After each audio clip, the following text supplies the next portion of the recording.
இந்த வார்த்தை சத்தியம் அந்த எல்லா விதமான காரியங்களும் அதை எதிராக்கி எல்லா கலைஞர்களே வழிநடத்துகிறது. பாதைக்கு தீபமும் பாதைக்கு வெளிச்சமாக இருக்குது. அது எல்லாவற்றையும் அதை செய்யும் பார்த்துக்கொள்ளுங்க. பார்த்து கொடுக்குறேன் ஒவ்வொரு மக்களை நிரப்புங்க. வார்த்தை பேசிட்டோம். நாம் நாடி இருக்கிறோம் பிடித்துக் கொள்கிறோம்.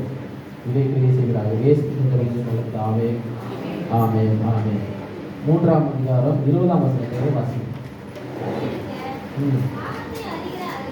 பாவத்தை அறிகிற அறிவு நியாய பிரமாணம் வருகிறபடியால்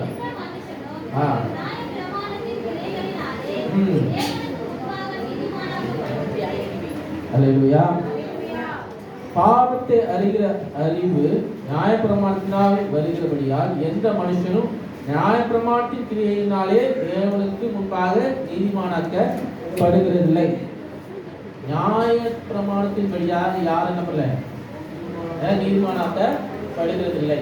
நியாய பிரமாணம் மோசே நியாய பிரமாணத்தை குறித்து பேசுகிறார். அல்லேலூயா. பாவத்திலிருந்து நம்ம நீதிமான் நியாய பிரமாணத்தின் வழி நீதிமானாக்காமல் அதை அறிகிறதுனால நீதிமானாக்க முடியாது. சத்தியத்தை அறிவீர்கள், சத்தியம் உங்களை விடுதலையாக்கும் சொல்லப்பட்டது. அல்லேலூயா. சத்தியத்தை அறிவீர்கள், சத்தியம் உங்களை விடுதலையாக்கும் சொல்லப்பட்டது. அப்போ எது சத்தியம்? ஆண்டவராகிய இயேசு கிறிஸ்து தான் சத்தியம். அல்லேலூயா. அவர் சொல்றார், நானே வழியும் சத்தியமும் ஜீவனுமாய் இருக்கிறேன். அல்லேலூயா. அவர் தான் அந்த சத்தியம்.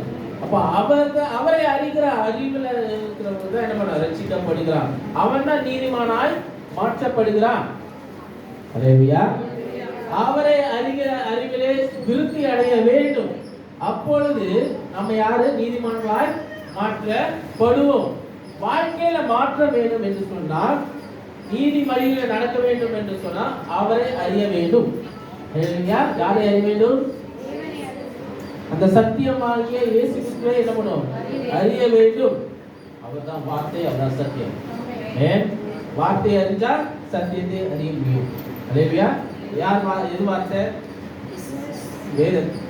வேதத்தை அறியும். வேதத்தில் இருக்கிற வார்த்தைகளை அறிய வேண்டும். 21ஆம் வசனத்தை வாசிக்க இப்படி இருக்க, நியாயப்பிரமாணம் அல்லாமல் அதை குறித்து நியாயப்பிரமாணமும் அல்லேலூயா தேவ நீதி வெளிப்பட்டு இருக்கிறது. நியாயப்பிரமாணம் இல்லாமல் அல்லேலூயா தேவ நீதி எப்படி வெளிப்பட்டு இருக்கிறது? நியாயப்பிரமாணத்தோடு போடல, நியாயப்பிரமாணம் இல்லாமல். இன்னைக்கு நம்ம பார்க்க போற தலைப்பு என்னன்னா நீதி மார்க்கம். நீதி மார்க்கம். மார்க்கம் சொல்லும்போது ஒரு மத பாதை, ஒரு பின்னாடி போறது, நீதி பின்னாடி போகிறது. The way of righteousness ஆங்கிலத்தில் சொல்லப்படுது. Way of righteousness. நீதி மார்க்கம் என்று சொல்லும்போது அவர் காட்டுற வழி, நீதி வழி, தேவ நீதியின் வழியிலே என்ன பண்ணணும்? நம்ம நடக்க வேண்டும். அப்போனா தேவ நீதி நியாய பிரமாணத்தினால என்ன பண்ணல உண்டாகவில்லை. அல்லேலூயா. நியாய பிரமாணத்தினால உண்டாகவில்லை, அது வெளிப்படவில்லை, வெளியேற்றமாக்கப்படவில்லை. தீர்க்கதரிசிகளும் நியாய பிரமாணத்துல காரியங்களும் அது எப்படி வெளிப்பட்டிருக்கு? அது சாட்சியா சொல்லப்பட்டிருக்கிற வழிய அதை குறித்து சாட்சியா வெளியேற்பாடு என்று சொல்லும்போது அது சாட்சியாய் சொல்லப்பட்ட காரியங்கள், அவங்க எக்ஸ்பீரியன்ஸ் வழியாக சொல்லப்பட்ட காரியங்கள் தான் அது. தீர்க்கதரிசிகள் எல்லாம் அவர்கள்லாம் என்ன பண்ண சாட்சிகளாய் என்ன பண்ண அவங்க நின்றார்கள், வாழ்ந்தார்கள். அப்ப அப்படி இருக்கும்போது நீங்க இப்ப என்ன பண்ணணும்? எது தேவ நீதியை பிறப்பிக்கும்? வாழ்கிற வாழ்க்கை, அவர் ஆண்டவர் இயேசு கிறிஸ்துக்குள்ளாலே வாழ்கிற வாழ்க்கை தான் தேவ நீதி என்ன பண்ணும்? பிறப்பிக்கும். 22ஆம் வசனம் சொல்லுது, அது இயேசு கிறிஸ்துவை பற்றும் விசுவாசத்தினாலே பலிக்கும் தேவ நீதியே விசுவாசிக்க எவர்கள் மேலும் அது பலிக்கும். அல்லேலூயா. நான் எக்ஸ்பிளைன் பண்ணாதான் யாருக்கு அது பலிக்கும்? விசுவாசிக்கிறவர்களுக்கு பலிக்கும். தேவ நீதி விசுவாசிக்கிறவர்களுக்கு என்ன பண்ணும்? பலிக்கும். அதுக்கு வித்தியாசமே இல்லைன்றார். அதுக்கு வித்தியாசமே இல்லை. விசுவாசமும் தேவநீதிக்கும் வித்தியாசமே இல்லை. விசுவாசிச்சா அவர் தேவநீதி ஆட்டோமேட்டிக்கா உங்க வாழ்க்கையில பழித்துக்கிட்டே இருக்கும். யாரை விசுவாசிக்கிறோம்? யாரை விசுவாசிக்கிறோம்? இயேசு கிறிஸ்துவை விசுவாசிக்கிறோம். எல்லாரும் பாவம் செய்து தேவ மகிமை அற்றவர்களாகி. ஹலோ, அப்ப நான் என்னோட சுயத்தினாலே நான் நீதிமானா மாற்றப்பட்டேன்னு சொல்றதுக்கு எதுவுமே இல்லை. ஏன் எல்லாரும் பாவம் செய்து தேவ மகிமை அற்றவர்களாய் இருக்கிறோம். அல்லேலூயா. இலவசமாய் அவருடைய கிருபையினாலே கிறிஸ்து இயேசுக்குள் உள்ள மீட்பு. நம்ம என்ன பண்றோம்? மீட்பை கொண்டு நம்ம நீதிமான்கள் ஆக்கப்படுகிறோம். அல்லேலூயா. அவர் நம்மை நீதிமான்கள் ஆக்கி இருக்கிறார். அல்லேலூயா. அல்லேலூயா. அப்போ நாம நீதிமான், அந்த நீதி மார்க்கத்திலே நம்ம நடக்கணும் அப்படின்னு சொல்லுவோம் என்று சொன்னா பாவத்திலிருந்து வெளியே வந்தவர்களா இருக்கணும். பாதி வர்றதில்ல, கால்வாசி வர்றதில்ல, முக்காவாசி வர்றதில்ல, முழுமையா எனக்கு ஆண்டவரும் வேணும், உலக காரியங்களும் வேணும். ஒன்ஸ் வந்துட்டேன்னா முழுமையா வந்துடணும். இங்க கொஞ்சம் அங்க கொஞ்சம் இங்க பாரு. லைஃப்ல என்டர்டெயின்மெண்ட் இருக்கலாம். என்டர்டெயின்மெண்டே லைஃபா இருக்கணும் நீங்க நினைச்சீங்கன்னா அங்கதான் பாவம் இருக்கு. சொல்றது புரியுதா? லைஃப்ல என்டர்டெயின்மெண்ட் இருக்கிறது தப்பு இல்லை. ஆனா என்டர்டெயின்மெண்ட் லைஃபா மாறிச்சுன்னா அதுதான் தப்பு. அது உலகத்தை நம்புகிற வாழ்க்கை. உலகத்தை நம்புகிற வாழ்க்கை ஆண்டவர் நம்ப முடியாது. என்டர்டெயின்மெண்டே நம்பினா உங்களை சந்தோஷப்படுத்துகிற காரியங்கள் எதுவா இருக்கு? அனுதினம் எது நம்பி இருக்கிறோம்? எது எது சந்தோஷப்படுத்துகிறது? உங்க பார்ட் டைம் என்ன?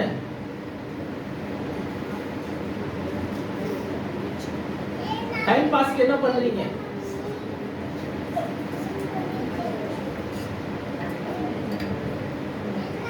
எல்லாத்தையும் கவனமா இருக்கணும். நேரத்தை எப்படி செலவிடுகிறோம் என்று நீங்க கவனிக்க வேண்டும். நேரம் உங்களுக்கு வெயிட் பண்ணாது, காலம் உங்களுக்கு வெயிட் பண்ணாது, கடந்து போய்கிட்டு தான் இருக்கிறது. இந்த வருஷம் எப்படி ஆரம்பிச்சது தெரியல, டக்கு டக்குன்னு முடிஞ்சிருச்சு. எவ்வளோ நடந்தது முடிஞ்சிருச்சு. எவ்வளோ நம்ம பார்க்கணும் இந்த வருஷத்துல. அதை பார்த்துட்டு ஆண்டவர்களால் நிலைத்திருக்கிறோம் இல்ல, நம்ம பார்க்க மாட்டோம். அல்லேலூயா. கர்த்தருக்குள்ளால் நிலைத்திருக்கிற நமக்கு பாக்கியவான்கள். அவர் எந்த முடிவு வரைக்கும் நம்ம அடுத்த வல்லவராக இருக்கிறார். அல்லேலூயா. நீதி வழியில தான் நடத்துவார். அல்லேலூயா. அதான் நீதி மார்க்கம் என்று சொல்வது அவரை சார்ந்து இருக்கணும், அவரை பிடித்துக் கொள்ளணும், அவரை தழுவி கொள்ளணும், மிச்சத்தை அவர் பார்த்துக் கொள்வார். அல்லேலூயா. அவரை முழுமையாக நம்பணும். அப்போ நம்ம நீதிமான்களாக்கப்படுகிறோம் என்று சொன்னா அவர் கிருபையாய் நமக்கு நம்ம ரட்சிப்பை கொடுத்திருக்கிறார். அல்லேலூயா. இலவசமாய் சொல்லுங்க. எனக்கு கொடுத்த ரட்சிப்பு, அதனாலதான் நான் நீதிமானாக்கப்பட்டிருக்கேன். அல்லேலூயா. அல்லேலூயா. இயேசு கிறிஸ்து மூலமா தான் அதெல்லாம் செஞ்சிருக்கிறார். தேவன் பொறுமையாக இருந்த வாசிங்க 25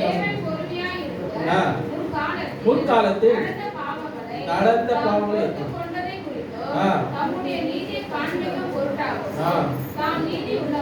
தாம் நீதி உள்ளவரும்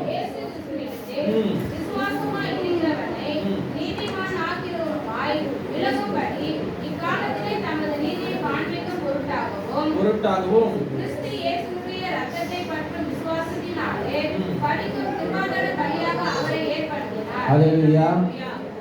பாவங்களை தமக்கு நம்மிட்டே எல்லாத்தையும் நீக்கும்படியாக இயேசு கிறிஸ்துவை கிருபாதார பலியாக நமக்கு ஏற்படுத்தினார். அப்போ நம்ம பாவம் செஞ்சுக்கிட்டே தான் இருந்தோம். ஆனால் என்ன பண்ண கொடுத்துக்கிட்டு தான் இருந்தார்.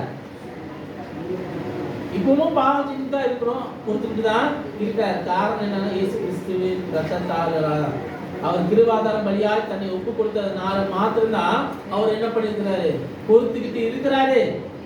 அல்லேலூயா. அவர் பொறுமைக்கும் எல்லை உண்டு. இந்த உலகத்தில் நடக்கிற அழிவுகள்,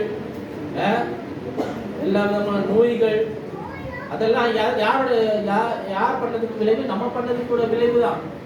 நம்முடைய பாவத்தின் விளைவாதான் உலகம் நாசமாக்கிட்டு இருக்கிறது, அழிச்சு போய்கொண்டு இருக்கிறது. அப்புறம் கடவுள் சொல்லி குற்றம் ஒண்ணுமே கிடையாது. அவர் தான் சொல்றோம், குற்றம் சொல்றோம். கடவுளே எங்களை கைவிட்டாரு, கடவுள் எங்களை கைவிட்டாரு. இல்ல, பாவத்தின் சம்பளம் மரணம்.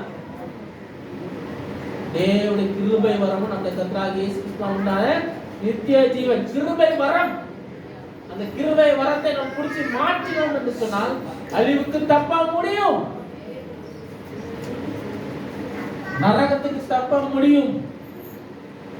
உங்க அது நீதி மார்க்கம் என்று சொல்லும்போது அதுதான் உண்மையா வாழணும், நீதியா வாழணும், பொறுமையாய் வாழணும். அவர் பொறுமை உள்ளவராக இருக்கிறார். நம்ம பாவத்தை அவர் பொறுத்தார், பொறுத்துக்கிட்டே இருக்கிறாரு, பொறுத்துக்கிட்டே தான் இருக்கிறாரு. ஒரு நாள் வரும், நமக்கு நியாயத்திற்கு நாள் வரும். அவர் முன்பாக நிற்கும் போது என்னப்பா பண்ண நீங்க, நான் கொடுத்த நேரத்தை என்ன பண்ண கேட்கும் போது நம்ம என்ன சொல்லுவோம்? என்ன சொல்லுவோம்?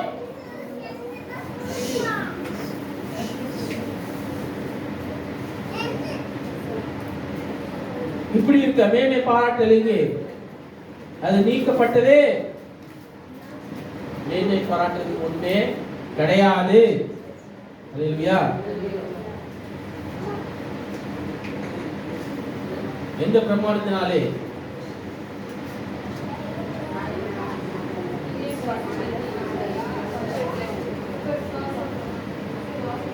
எந்த பிரமாணத்தினாலே கேட்கிறார்? கிரியை பிரமாணத்தினாலயா, விசுவாச பிரமாணத்தினாலயா? என் பிரயாசத்தினாலே நான் பண்ணேன், என் பிரயாசம். பழைய ஏற்பாடு காலங்களிலே அந்த ஒர்க் நீ செஞ்சாதான் நடக்கும், இது செஞ்சாதான் நடக்கும். புதிய ஏற்பாடுல இல்ல, நான் செய்யறேன் என் உனக்காக. அல்லேலூயா. நீ விசுவாசி. இன்னைக்கு சங்கீத பாகத்தை நம்ம வாசிச்சோம். நான் சொன்ன மனவாளன்னு அது திரும்ப அந்த பந்தத்துக்குள்ளால நம்ம போகிறோம். கிறிஸ்தவ உறவுனா அதுதான் நீதி மாற்றம் என்று சொன்னா அதுதான் ஒரு திருமண உறவுக்குள்ளாலே போகிறோம். அப்போ ஹஸ்பண்ட நம்ம சீட் பண்ண கூடாது, மனைவி ஏமாத்த கூடாது. மனைவிய ஹஸ்பண்ட் ஏமாத்த மாட்டாரு. ரெண்டு பேரும் இணைந்து வாழ்கிற வாழ்க்கை, அந்த பந்தத்துக்குள்ளால்தான் கிறிஸ்தவ வாழ்க்கை அடங்கி இருக்கிறது. எந்த ஒரு மார்க்கமும் அது மாதிரி கிடையாது, எந்த ஒரு மதமும் அது மாதிரி ஒரு உறுப்புல கிடையாது. அவங்க எல்லாம் பயந்து வாழ்கிறாங்க. பயந்தனால நல்லா இருக்கு, நல்லா வாழ்றாங்க. அவங்க ஒண்ணுமில்லாத கல்லுக்கும் மண்ணுக்கும் அவங்க பயந்து வாழுகிறாங்க. சாமி கண்டுபிடிக்கணும்னு, தப்பு செஞ்சா சாமி கண்டுபிடிக்கணும் சின்ன சின்ன பிள்ளைன்னு சொல்லி சொல்லி கொடுத்து அவங்க பயந்து வாழுகிறாங்க. நம்ம கிட்ட ஆண்டு ஜீவன தேவன் ஆராதிக்கிறவர்களுக்கு தேவ பக்தியோட அவங்களுக்குள்ள இருக்கு தேவ பக்தி அநேகமா இருக்குது. அதனால அவங்க ஆசீர்வதிக்கப்படுகிறார்கள். நமக்குள்ளால மேன்மை வரணும்னா அந்த உறவுக்குள்ளாலே வரணும். பிரியாத உறவு, எப்பொழுதும் அவை சார்ந்திருக்கிற உறவு. எங்களை பலத்தினால் அல்ல ஆண்டவரே, நாவினால் எல்லாம் ஆகும். என்னுடைய புயத்தினால் எதுவுமே கிடையாது, உங்களுடைய கிருபையினால் மாத்திரம் தான் முடியும். அப்படி சொல்றவங்க தான் ஆண்டு உறவுக்குள்ளால் இருக்கிறாங்கன்னு அர்த்தம்.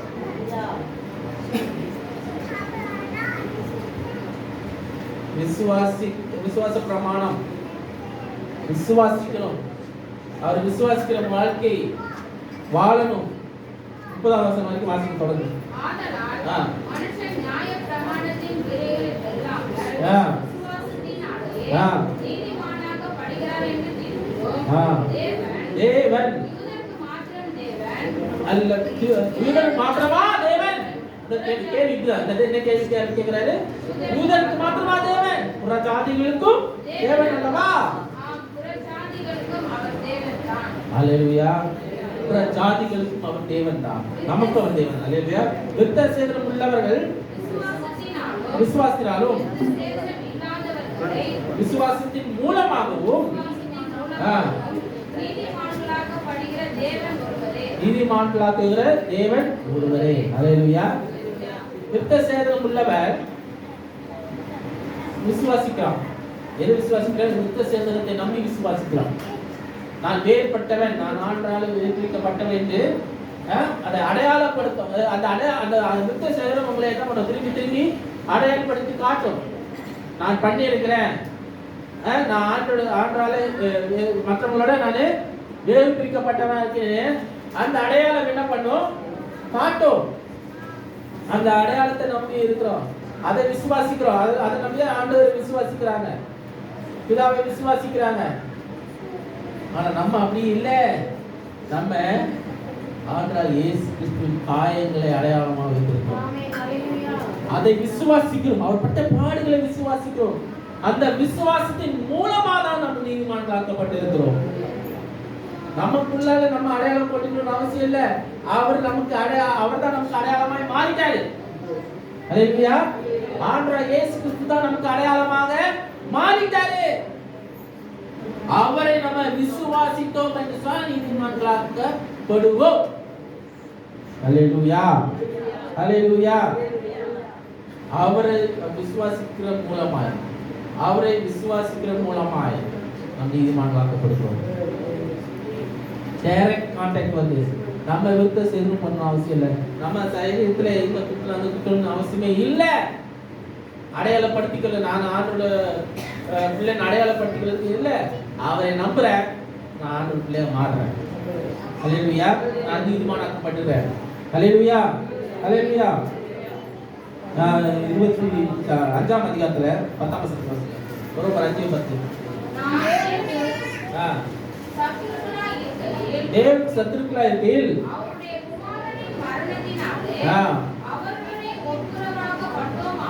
ஒப்புரவாக்கப்பட்ட பின் அதிக நிச்சயமாமே. அல்லேலூயா. அவருடைய ஜீவனாலே நம்ம என்ன ரட்சிக்கப்படுகிறது, அதிக நிச்சயமாமே. நீதிமானாக்கப்படுகிறோம் என்று சொன்னால் எதனால படுகிறோம்? அவரை ரட்சிப்பு, அவருடைய ரட்சிப்பினாலே நம்ம நீதிமான்களாக்கப்படுகிறோம். தேவ நீதி அப்படிதான் வேலை செய்கிறது. அல்லேலூயா. அந்த ஒப்புரவாக்குதல் வேணும். ஒப்புரவாகணும். உங்களுடைய பாவங்களை நீங்க என்ன பண்ணணும்? கொடுக்கணும். அப்படி என்ன பண்ணணும்? சமர்ப்பிக்கணும். ஐயா, நான் பாவிதாயா என்று ஒப்புக்கொள்ளணும். அதை விட்டு விடணும். திரும்பி அந்த பாவ காரியங்களை எடுத்துக்கொள்ள கூடாது. தேவ நீதி எப்படி நீங்க எடுத்துக்கொள்ள வேண்டும் சொன்னா, அவர் கொடுத்த அந்த ரட்சிப்பின் மூலமாக தான் எடுத்துக்கொள்ள முடியும். ரட்சிப்பின் பாத்திரத்தை கையில் ஏந்தி கொள்கிறவர்களா இருக்க வேண்டும். அல்லேலூயா. ரட்சிப்பின் பாத்திரத்தை கையில் ஏந்தவர்களா இருக்க வேண்டும். ஏசாயா 61ஆம் அதிகாரம் 3ஆம் வசனத்தை வாசியுங்கள். ஏசாயா 61:3. சீயோனிலே தீரப்பட்டவர்களை சிங்காரத்தையும்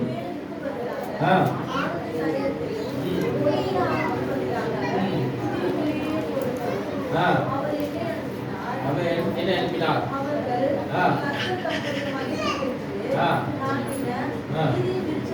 நீதியின் விருட்சங்கள் என்னப்படுவார்கள். ஹல்லேலூயா. ஹல்லேலூயா. சாம்பலுக்கு பதிலாக சிங்காரத்தையும் சொல்லப்பட்டிருக்கிறது. ஹல்லேலூயா. நீங்கள் யாரு? நீதியின் விருட்சங்கள் என்னப்படுவீர்கள். ஹல்லேலூயா. ஹல்லேலூயா. ஹல்லேலூயா. சீயோனிலே தீரப்படுவர்கள் சீர்படுத்தவும், அவர்களுக்கு சாம்பலுக்கு பதிலாக சிங்காரத்தையும், துயரப்படுவதற்கு பதிலாக ஆனந்த தைலத்தையும், ஒடுங்கின ஆவிக்கு பதிலாக துணி உடையையும் கொடுக்கவும் அவர் என்னை அனுப்பினார். சொல்லுகிற காரியம் அதுதான். என்னை அவர் அப்படி அனுப்பி இருக்கிறார். நான் தயாரா இருக்கிறதுனால, நான் தயாரா இருந்தேன்.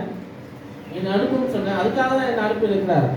அவர்கள் கர்த்தர் தம்முடைய மகிமைக்கென்று நாட்டின நீதிய விருட்சங்களாய் இருக்கப்படுவார்கள். நீதி விருட்சங்கள் என்னப்படுவார்கள்? நீங்கள் யார்? நீதி விருட்சங்களாய் இருக்கிறீர்கள். நீங்க வாயில வாழ்க்கை வரணுங்க. நான் என்னது? நீதி விருட்சங்களாக. விருட்சம் என்று சொல்லும்போது பயன்படுகிறதா இருக்கும். அல்லேலூயா. தேவன் பயன்படுகிற விருட்சமாய் மாறுகிறேன். அல்லேலூயா. அது நான் I always flourish. அந்த flourishness ஆண்டுக்குள்ளாலே அந்த flourishன்ற வார்த்தை எப்பொழுதும் செழித்து இருக்கிறது. எப்பொழுதும் செழித்து இருக்கிறது. நீதி வழியா நடக்கிறவன் எப்பொழுதும் செழித்திருப்பான். அல்லேலூயா. அவனுக்கு குறைவு இருக்காது. நிறைவை மாத்திரம் தான் பார்த்து கொண்டு இருப்பான். அல்லேலூயா. அவன் வழியில அவன் காட்டுற வழியில் நடந்தால் நீதிமானாய் நடந்து கொண்டோம் என்று சொன்னால் எப்பொழுதும் நிறைவை மாத்திரம் தான் பார்ப்போம். நான் நிறைவை மாத்திரம் தான் பார்ப்பேன். குறைவு என் வாழ்க்கையில் இருக்காது. அல்லேலூயா. அல்லேலூயா. மத்தேயு 3ஆம் அதிகாரம் 15ஆம் வசனத்தை வாசிங்க. யோவான் சார் அந்த ஒரு வார்த்தை சொல்லுங்க. இயேசு அவனுக்கு பிரதியுத்தரமாக, இப்பொழுது இடம் கொடு, இப்படி எல்லா நீதியையும் நிறைவேற்றுவது நமக்கு ஏற்றதா இருக்கிறது என்றார். அப்பொழுது அவருக்கு இடம் கொடுத்தான். யோவான் சாமுக்கு இயேசு கிறிஸ்து அவர் ராஜசாமி வரும்போது ஃபர்ஸ்ட் பார்த்தோன்னா நான் தான் இது பண்ணணும், உங்களுக்கு நாசனம் பண்ணணும், நீங்கள் உங்களை நான் தர மாட்டேன்னு சொல்லி ஃபஸ்ட் மறுத்துட்டான். இடம் கொடுக்க மாட்டேன்ட்டான். அவங்க பண்ண மாட்டேன்ட்டான். அப்போ இப்போ என்ன சொல்றாரு? ஆண்டு இயேசு சொல்றாரு, இப்பொழுது என்ன பண்ண இடம் கொடு, நீதி விலக வேண்டும். இயேசு பயங்கரமான காரியம், அவர்கள் செய்கிற காரியம் தான். இயேசு அதில் முட்டை கொடுக்க மாட்டார். ஆண்டவர் என்ன பண்றாரு? நீதி விலகணும்னா அவர் எல்லாத்தையும் என்ன பண்றாரு? தன்னை காட்டு மாதிரியே செய்யறாரு. உண்மையா காட்டுறாரு. ஓகே, நீதி விளங்கணும். நீதி விளங்கணும்னா அவர் எந்த லெவல் ஆண்டவர் இருக்கிறாரு போவார்.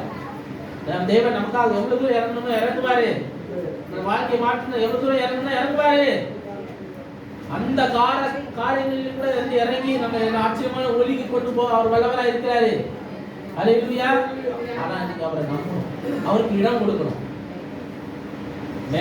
அவர் செய்யற காரியங்களுக்கு நம்ம என்ன பண்ணணும்? இடம் கொடுக்கணும்.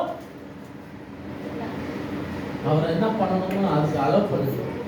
உங்க வாழ்க்கையில அவர் பெரிய காரியங்களை அவர் செய்யறதுக்கு என்ன பண்ணணும்? அவருக்கு இடம் கொடுங்க. நீங்க இடம் கொடுத்துட்டீங்கன்னா அவர் செஞ்சு விளையாடுவார் உங்க வாழ்க்கையில. அவர் விளையாடிட்டாருன்னா வேற எதுவும் பண்ண முடியாது. பிசாசெல்லாம் பக்கமே வர முடியாது. எந்த ஒரு மனுஷனுக்கு உங்களை அணுகாது, சத்துருவுக்கு உங்களை அணுகாது. ஆண்டவர் உங்களை கொண்டு செய்கிற காரியம் பலத்த காரியமாக இருக்கும். அல்லேலூயா. அது நீங்கள் பாக்கியவான்கள் என்று ஆண்டவர் சொல்லுகிறார். 5ஆம் வசனத்தில் 5ஆம் அதிகாரத்தில் 6ஆம் வசனம் வாசிங்க. மத்தேயு 5:6. 5ஆம் அதிகாரம். இது நீதி மேல் என்ன பண்ணோம்? பசிதாக இருக்கணும். நீங்க நீதி மேல் பசிதாக இருக்கீங்கன்னா நீங்க யாரு? தேவ நீதி மேல பசிதாக இருக்கணும். அப்புறம் அடுத்தது அல்லேலூயா. நீதி மேல் பசிதாக உள்ளவர்கள் பாக்கியவான்கள், அவர்கள் திருப்தி அடைவார்கள். யாருக்காவது அதிருப்தி இருக்குதா? இல்லையே, எனக்கு கிடைக்கலையே, எனக்கு இல்லையே தான் நம்ம சொல்றோம். எல்லாம் இருக்குன்னு ஆண்டு சொல்றாரு. என்ன தேடனா எல்லாம் இருக்குன்னு ஆண்டவரே சொல்றாரு. 10ஆம் வசனம் வாசிங்க. நீதி நிமித்தம் துன்பப்படுகிறவர்கள் பாக்கியவான்கள். இப்போ வந்து அதுல முதல்ல 6ஆம் வசனத்துல என்ன சொல்றாரு? நீதி நிமித்தம் உள்ளவர்கள் பாக்கியவான்கள், அவர் திருப்தி அடைவார்கள். இப்போ நீதியின்மை யார் என்ன பண்றாங்க?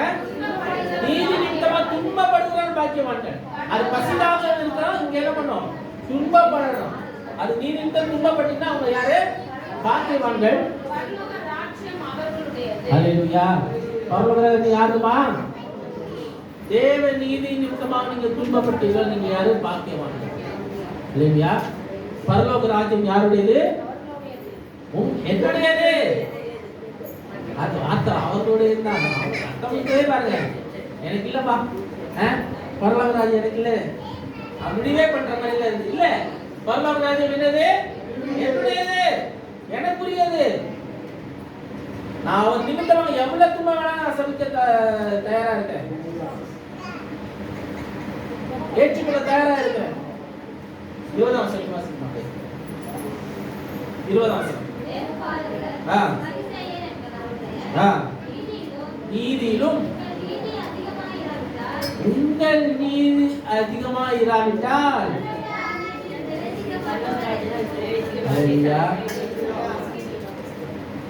மற்றவர்களை விட பசிதான் உங்களுக்கு அதிகமா இருக்கணும். உங்களுக்கு தேவராஜ்யம், தேவராஜ்யம் யாருக்கு? உங்களுக்குரியது. அது மற்றவங்களுக்கு விட்டு கொடுக்காதுன்றாரு. சொல்லுகிறவர்கள், ஞானிகள் என்று சொல்லுகிறவர்கள், எனக்கு எல்லாம் தெரியும் என்று சொல்லுகிறவங்க இல்ல. யாருக்கு ஒண்ணுமே தெரியாதுங்க, யாருக்கும் புதுசா எதுவுமே தெரியாது. அத தாமம் இருக்கணும். தாமம் உள்ளவன் தண்ணியில என்ன பண்ணுவேன்? ஊற்றுவேன். அவாந்தவரை ஆறுல என்ன பண்ணுவேன்? உண்டு பண்ணுவேன். வறண்ட நிலத்தை என்ன பண்ணாரு? நீர்நிலமாய் மாற்றுகிறார். செழிப்பை உண்டு பண்ணுகிறார். நீங்க அப்ப என்ன பண்ணணும்னா தாகம் எடுக்கணும், தாகம் இருக்கணும், வார்த்தை மேல் தாகம் இருக்கணும், தேவன் மேல் தாகமா இருக்கணும். அந்த தாகம் எடுக்கதான் ஆண்டவர் தண்ணீர் ஊத்திக்கிட்டே இருக்கிறாரு. அல்லேலூயா. 6ஆம் அதிகாரத்துல 1ஆம் வசனம் வாசிங்க. 6:1.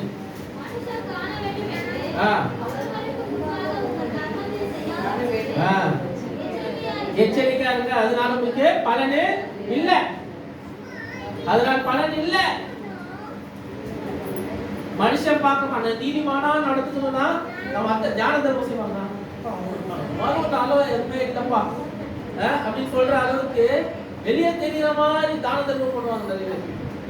பப்ளிசிட்டி, தான தர்மத்துல பப்ளிசிட்டி, எல்லாரும் பார்க்கும்படியாக செய்யணும், பார்க்கும்படியாக கொடுக்கணும்.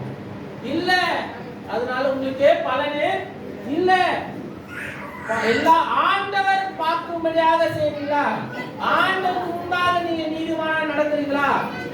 தேவ நீதி உங்களுக்குள்ளார இருக்குதா? அதன் மூலமாக நன்மை செய்வீங்களா மற்றவர்களுக்கு? அதனால கண்டிப்பா பலன் உண்டு. அல்லேலூயா. அதனால கண்டிப்பான பலன் உண்டு. அப்பதான் சொல்றாரு கூட கொடுக்கப்படும் என்று 33ஆம் வசனத்துல சொல்றாரு. எதுல கூட கொடுக்கப்படும்? இதுல தேவராஜ்யத்தையும் அவருடைய நீதி தேடுங்கள், அப்பொழுது இவரெல்லாம் கூட கொடுக்கப்படும்.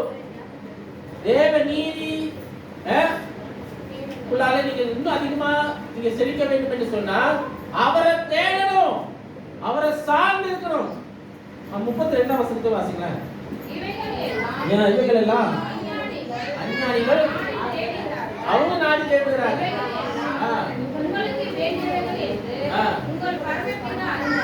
அல்லேலூயா. எல்லாருக்கும் தேவை இருக்குது. எல்லாரும் ஆண்டவரை தேடுகிறாரு. எல்லாரும் ஆண்டவரை என்ன பண்றாங்க? தேடுறாங்க. அஞ்ஞானிகளும் என்ன பண்றாங்க? அவங்க தேடுகிறாங்க. தேவனை அறியாதவங்களும் அதை தேடுறாங்க. அவங்க சாமி கிட்ட கேட்கிறாங்க. ஆனா நீங்க யாரை எதிர்பார்த்திருக்கீங்க? உலகத்தில் இருக்கிற ஆசீர்வாதங்கள், பூமிக்குரிய ஆசீர்வாதங்கள் எல்லாம் உங்களுக்குரியது. அது யார்கிட்ட வரணும்? ஆண்டவருக்கு வரணும். அல்லேலூயா. உங்களுக்கு தருகிறவர் யாரு? உங்கள் மீட்பர். அல்லேலூயா. அல்லேலூயா. ஏன்னா எல்லாவற்றையும் ஆண்டவர் என்ன பண்றாரு? போஷிக்கிறார். பட்சிகளை போஷிக்கிறார், ஆகாயத்து பட்சிகளை போஷிக்கிறார். அப்படி அதை போஷிக்கிறது அதே தேவன் தான் உங்களை என்ன பண்றாரு? போஷிக்கிறார். அதுவே போஷிக்கிறார். சின்ன சின்ன மிருகங்களை பார்க்கிறார், போஷிக்கிறார். அதுக்கெல்லாம் தேவன் என்ன பண்ணுது? நோக்கி பார்த்து கொண்டிருக்கிறது. ஒவ்வொரு நாளும் காலையில அவர் துதிக்குது. நம்ம துதிக்க மாட்டேங்கிறோம், நம்ம தேட மாட்டேங்கிறோம். தேவ நீதி எல்லா நேரத்திலும் எல்லா வேலையும் கிரியை செய்து கொண்டுதான் இருக்கிறது. ஆனா நம்ம எதிர்பார்க்க மாட்டேங்கிறோம், நம்ம தொழுது கொள்ள மாட்டேங்கிறோம், நாம பிடித்து கொள்ள மாட்டேங்கிறோம். உங்களுக்குள்ளாலே உடன்படிக்கை பண்ணியிருக்கிறார். உங்களை உடைத்து உருவாக்க அவர் ஆசைப்படுகிறார். உங்க வாழ்க்கையை புதிதாக மாற்றமாக ஆசைப்படுகிறார். நீங்க எல்லா விதத்திலும் கவலைப்பட்டிருக்கணும்னு அவசியம் இல்லை. எதிர்காலத்தை கொண்டு கவலைப்படணும்னு அவசியம் இல்லை. இயலாமை கொண்டு கவலைப்படணும்னு அவசியம் இல்லை. இயலாமையை இருக்கவில்லை மாற்ற அவரால் முடியும். அல்லேலூயா, அல்லேலூயா. ஒன்றுமில்லாத நம்மளை மேன்மையாய் மாற்ற முடியும்.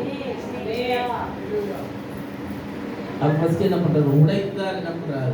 உருவாக்குகிறார். உடைக்க நீங்க என்ன பண்ணணும்? அவருக்கு ஒட்டி கொடுக்கணும். அவருக்கு இடத்தை என்ன பண்ண ஒட்டி கொடுக்கணும். சில நேரத்துல கடினப்படுத்திக்கிட்டே இருக்கும். அது கடினப்பட்டு கடினப்பட்டு கடினப்பட்டு ஒண்ணுக்கு பிரயோஜனம் இல்லாம போயிடும். பயன்படாத பாத்திரமாக மாறிடுறோம். நீங்க பயனுள்ளதாக மாற்ற வேண்டும் என்று சொன்னா இருக்கிற ஓட்டல் ஓடிச்சல் எல்லாம் சரி பண்ணணும்னா இந்த ஆரம்பத்தில் இந்த ஸ்கிராட்ச்ல இருந்து ஆரம்பிக்கணும். அப்ப என்ன பண்ணணும்? முதல்ல உடைக்கணும். எல்லாத்தையும் உடைச்சி திருப்பி சீர்படுத்தி ஒழுங்காக்கி அப்படிதான் என்ன பண்றாரு? உங்களை பயன்படுத்த விரும்புகிறார், மகிமைப்படுத்த விரும்புகிறார். எல்லா கணத்தையும் உங்களுக்கு என்ன பண்றாரு? கொடுக்கிறார். 34 வசனம் சொல்லுது, ஆகையால் நாளைக்காக கவலைப்படாதீர்கள். நாளைக்கு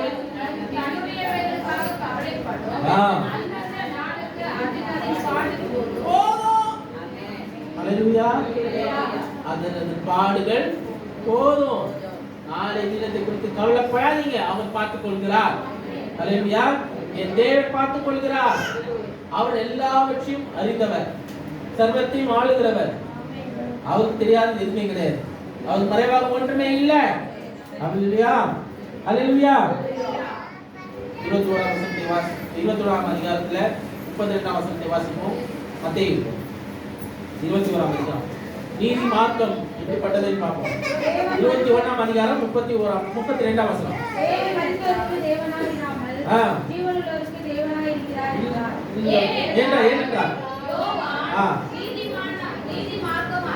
நீதி மார்க்கமாய் உங்களிடத்தில் வந்திருந்தோம், அவரை விசுவாசிக்கவில்லை.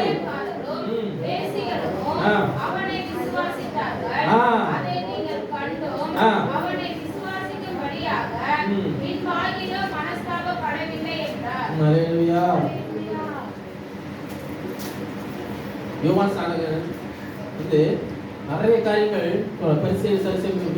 புத்திகளே வரும் கோபாக்கிலேக்கு தப்பித்துக் கொள்ள எல்லாம் ஏமாத்தனம் பண்ணுவீங்க. எல்லா காரியங்களும் பண்ணி பாவ காரியங்களும் பண்ணுவீங்க. வந்து என்னாலும் ஞாபகம் எடுத்து வரீங்களான்னு கேட்கிறேன். அப்படியே கேட்டார். யாரு? சரி செய்யணும். அவங்க எல்லாரும் கொடுத்து அதான் பேசிக்கிட்டு இருந்தார். ஆனா முன்பாக அவருக்கு பின்னாடி போறவங்க யாரு? அதிகமா பாவிகள் தான்.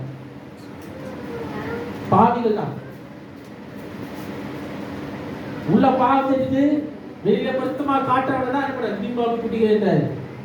பாவி பாய் நான் மாற்றினப்பான்னு சொல்றவங்கள ஏற்றுக்கொண்டாங்க. அதை இயேசு சொல்லுகிறார். அவருக்கு எல்லாத்தையும் காட்டி அவர் பின்னாடி நீங்க போகல, என் பின்னாடி போயிருக்கீங்க, என்ன எப்படி பின்பற்றுவீங்க? இதுக்கப்புறம் சொல்ல போனேன். அவர் கடினமா இருக்குன்னு சொல்லி போயிட்டாங்க. நான் சொல்றாரு, என்னை விட்டுட்டு நீங்களும் போக போறீங்களான்னு கேட்கிறாரு. அதிகாரத்திலே தான் இருக்கும். நீங்களும் என்னை விட்டுட்டு போவீங்களா? அப்புறம் பேர் சொல்ல, யார்கிட்ட போவோம்? யார்கிட்ட போவோம்? ஜீவனை தவிர நித்திய ஜீவத்துல வசனம் வந்து உங்ககிட்டலாம் இருக்குது. எங்க நாங்க போவோம்? எவ்வளோ விட்டே போயிட்டீங்க. என்ன விட்டு போக எவ்வளவு முடியும்? கடைசியில இதெல்லாம் தெரிஞ்சது யாருக்குன்னா அவங்க எல்லாம் ஒவ்வொருத்தையும் பயங்கரமான ஒரு காரியம், ஒரு ஸ்டேட்மெண்ட் பண்ற காரியம் தான். அவருக்கு நல்லா தெரியும். யூதாஸ் கிட்ட ஆண்டவர் தெரிந்து கொள்ளும் போது அவர் நல்லா தெரியும். வந்து என்ன பண்ணுவான்? என்ன காட்டி கொடுப்பான், எல்லாம் பண்ணுவான், எல்லாம் தெரியும். தெரிஞ்சுக்கிட்டுங்க. ஆனா ஆண்டவர் என்ன பண்றாரு? அழைச்சார். அவனுக்கு வாய்ப்பை கொடுத்தாரு. அவன் எதிர்பார்த்தது என்ன? பெரிய ஒரு ஆள் வந்து எல்லாரும் சண்டை போட்டு எல்லாரையும் காப்பாற்றுவாரு அப்படின்னு எதிர்பார்த்தா இல்ல. அவன் எதிர்பார்த்தவன் ஆண்டவர் இல்லை. அதனால அவன் என்ன பண்ணான்? அவன் விட்டு விலகி போயிட்டான். ஒண்ணும் இல்லை. உங்களை ஆண்டவர் ஏற்படுத்தணும் என்று சொன்னா அவரை நம்பி இருக்கணும். அவர் கொடி, அவர் திராட்சை கொடி. அவரை பிடித்துக் கொள்வது நல்லது. தேவனை பிரியப்படுத்துவது நல்லது. அவரை சார்ந்திருப்பது நல்லது. ஆமென். அப்பதான் நீங்க வளர முடியும். அப்பதான் நீங்க பெருக முடியும். நம்புங்க, ஆண்டவர் நம்புங்க. அவரை பிடிச்சுக்கொள்ள, அவரை பிடிச்சுக்கொள்ள விட்டு விடாதீங்க. அவரோடு நீங்க வளர்றது நல்லது. அவர் உங்களை விட்டு விலகும் இல்லை, உங்களை கைவிட்டாரு. ஆண்டவர் நீங்களும் போறீங்களான்னு கேட்கக்கூடாது. ஆண்டவர் நம்ம கிட்ட ரொம்ப கஷ்டமாயிடும், ரொம்ப கஷ்டமாயிடும். சாக்கிரதையா இருக்கு. நீதி மாத்திரத்திலே இது நிலைத்திருக்க. அவர் என்ன சொல்றாரோ அதை செய்து கொண்டே இருங்க. செஞ்சுக்கிட்டே இருந்தீங்கன்னா கண்டிப்பா பலன் உண்டு. நம்ம பட்டுக்கிற பாடுகளுக்கு பலன் கண்டிப்பாக உண்டு. வர வருஷத்திலே நம்ம பெரிய காரியங்களை நம்ம பார்க்க போகிறோம். பெரிய பெருக்கத்தை நம்ம பார்க்க போகிறோம். இப்ப இருக்கிற நிலையை போல இருக்க போறது இல்லை. நிறைவை பார்த்து கொண்டே இருக்க போகிறோம். தாங்க கூடாத அளவுக்கு நிறைய நமக்கு கொடுக்க போகிறார். ஆசீர்வதிக்கணும்னா நம்மள கண்ணாபின்னு ஆசீர்வதிக்க போகிறாரு. அதை நீங்க ஏற்றுக்கொள்றதுக்கு ஆயத்தமா இருங்க. கண்ணை மூடிட்டு அவர் போக சொன்னா கண்ணை மூடிட்டு அவர் போயிடணும். செய்ய சொன்னா கண்ணை மூடிட்டு செஞ்சிடணும். குதிக்க சொன்னா கண்ணை மூடி குச்சிடணும். யோசிக்கிறதுக்கு அந்த நேரமே இல்லை. இதுக்கப்புறம் யோசிக்கிறதுக்கு நேரமே இல்லை. காலம் பொல்லாதது. இருக்கிற நாட்களை பிரயோஜனப்படுத்திக் கொள்ளுங்க. நீதி மார்க்கத்தின் வழியா நீங்க நடந்து போங்க. ஆண்டவர் என்ன சொல்றாரோ அப்படியே நீங்க செஞ்சுக்கிட்டே இருக்கீங்களா? நீ வந்துகிட்டே அல்லேலூயா. பொறுமையா இருந்தா ஜீவக்கிரீடத்தை பார்ப்போம். அல்லேலூயா. பரிசு கண்டிப்பா உண்டு. அல்லேலூயா. ஆண்டவர் நமக்கு வைத்திருக்கிற பரிசு பயங்கரமான பரிசு கண்டிப்பா வரும். அல்லேலூயா. அவருக்குள்ளே நிலைத்திருப்போம். கடைசி வரைக்கும் நிலைத்திருப்போம். பெரிய காரியத்தை எதிர்பார்த்திருப்போம். தங்களுக்கு நம்ம தெரிவிப்போமா? சோதனமானவரே, அந்த பிதாவை நான் நடித்திருக்கிறோம். எவனே நம்மளே இவ்வளவு நேரம் எங்களுடைய நீ வார்த்தைகளால் இடப்பட்டதுக்காக நன்றி. எங்கள் வழி நீரின் வழியாய் இருக்க வேண்டும். பாவ வழியிலே உங்களை விட்டு நீக்கி போடுங்க. பரிசுத்தமாய் மாற்றுங்க, கழுவுங்க, மேன்மைப்படுத்துங்க, உயர்த்துங்க. அந்த ஒவ்வொன்றையும் அதுவே குடும்பங்கள் எல்லாத்தையும் ஆசீர்வதிங்க, பாதுகாத்துக் கொள்ளுங்க. இப்பொழுது ஆகவே நாங்கள் திரும்பி எடுக்க போகிறோம். எங்களை தகுதிப்படுத்துங்க. ஆகவே ஒவ்வொருத்தையும் கிறிஸ்தவ எல்லாம் தெரிந்து கொள்ள மாட்டீங்க. நீராண்டவை எல்லாம் நீங்கள் தகுதிப்படுத்துங்க, மேன்மைப்படுத்துங்க. ஏசு கிறிஸ்துவின் நல்ல பிதாவே, ஆமென், ஆமென். எல்லாரும் திருவிழாவுக்காக ஆயத்தமாகவும் வெளியே இருக்கவங்க உள்ள வாங்க.